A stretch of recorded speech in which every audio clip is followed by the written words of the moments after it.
Welcome back to Abdel's Biology, and today we're diving into the endocrine system to see exactly how hormones make changes in the body. Let's go. Today, we are kicking off a brand new series on one of the most fascinating networks in the human body, the endocrine system. Think of your body like a massive, bustling city. While the nervous system acts like fiber optic cables sending lightning-fast electrical messages, the endocrine system is your body's long-distance wireless network. It relies on chemical messengers called hormones to control everything from your metabolism and sleep cycles to your growth, mood, and stress responses. By the end of this video, you'll know exactly how these glands talk to each other, how hormones find their targets, and why a tiny organ in your brain is basically the master puppet player of your entire body. Whether you're studying for an upcoming anatomy exam or you're just curious about how your own body functions, you are in the right place. Before we dive into the science, make sure to hit that subscribe button and click the notification bell so you don't miss any upcoming videos in this anatomy series. Ready? Let's get into it. All right, let's start with the anatomy, beginning right here at the control center on our brain model. First, we have the hypothalamus, located deep in the center. Directly below it, you'll see this small stalk-like structure. That's the infundibulum. The infundibulum serves as the vital bridge connecting the brain to the master gland, hanging right below it, the pituitary gland. If we look closely at the pituitary, we can actually divide it into two distinct parts, the anterior pituitary gland at the front and the posterior pituitary gland at the back. Now, if we move toward the back of the diencephalon, we find this tiny pine cone-shaped structure right here, the pineal gland. Moving down from the brain into the rest of the body, let's look at our torso models. Right here in the neck region, wrapping around the front of the trachea, is the butterfly-shaped thyroid gland. If we flip this model around to look at the back of the thyroid, you'll spot four tiny button-like structures embedded in the tissue. These are the parathyroid glands. Just below that, sitting right over the top of the heart, is the thymus. Now let's move into the abdomen. Tucked right behind the stomach is the pancreas. And if we look just above the kidneys, sitting right on top like little triangular caps, we find the adrenal glands. Finally, let's look at the reproductive organs, or gonads. On our female pelvic model, we can identify the two almond-shaped ovaries. And on our male model, located outside the pelvic cavity, we have the testes. Now that we've seen the macroanatomy, let's travel down to the microscopic level for your lab practicals. First is the pituitary gland slide. You'll see two distinct lobes. The glandular anterior pituitary lobe contains three cell types: acidophils, bright reddish pink, basophils, dark blue-purple, and chromophobes, pale and colorless. The posterior pituitary lobe looks much lighter and more fibrous. Its scattered nuclei belong to pituocytes, which are supporting glial cells. On the thyroid gland slide, under the microscope, you'll see large circular spaces. These spheres are colloid-filled follicles, which store hormone precursors. The single layer of simple cuboidal epithelium wrapping around them consists of follicle cells. In the spaces between the circles, look for clusters of lighter staining cells. These are the parafollicular cells, or C cells. Next is the parathyroid gland slide. This tissue looks incredibly dense. Look for two main cell types: the small, abundant, dark-staining chief cells, and the much larger oxyphil cells, which feature a lighter pink cytoplasm. If you use a combined slide showing both the thyroid and parathyroid side by side, notice the stark visual boundary. The thyroid is dominated by large open circles, while the parathyroid looks like a solid wall of concentrated nuclei. Moving to the pancreas slide, you'll see both exocrine and endocrine tissues. Most of the slide consists of dark staining grape-like clusters called acinar cells. Embedded within them, look for lighter staining circular islands. These are the pancreatic islets that regulate blood sugar. The adrenal gland slide is beautifully layered. The outer adrenal cortex is split into three zones from the outside in: the zona glomerulosa, cells in tight round clusters; the zona fasciculata, cells in parallel columns; and the zona reticularis, cells in a net-like lattice.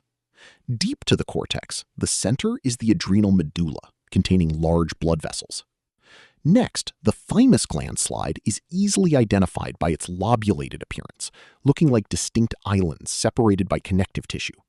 Each lobule has a dark outer cortex and a lighter inner medulla. Finally, the pineal gland slide looks fairly uniform.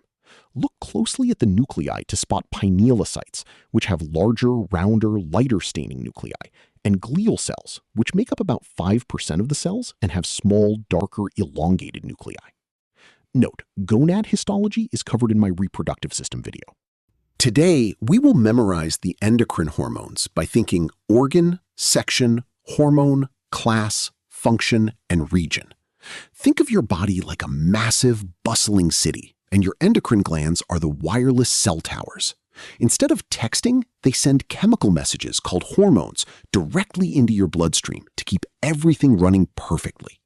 Let's trace these organs, their specific regions, their hormones, and their exact functions, step by step, starting right from the brain. We start with the hypothalamus, the master controller of the endocrine system. The hypothalamus produces mainly releasing and inhibiting hormones. TRH, or thyrotropin-releasing hormone, is a releasing hormone. Its job is to stimulate TSH release from the anterior pituitary. CRH, corticotropin-releasing hormone, stimulates ACTH release from the anterior pituitary.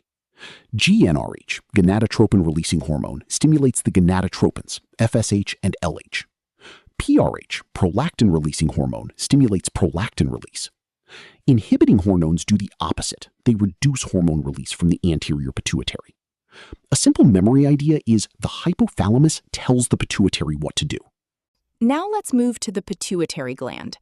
The anterior pituitary contains basophils and acidophils. Basophil cells produce TSH, ACTH, FSH, and LH. TSH is a tropic hormone that stimulates the thyroid gland. ACTH is a tropic hormone that stimulates the adrenal cortex.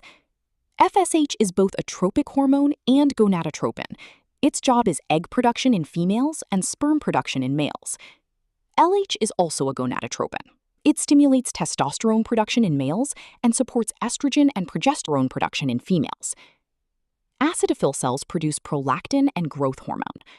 Prolactin stimulates milk production in the breasts. Growth hormone controls growth and body size. Now for the posterior pituitary.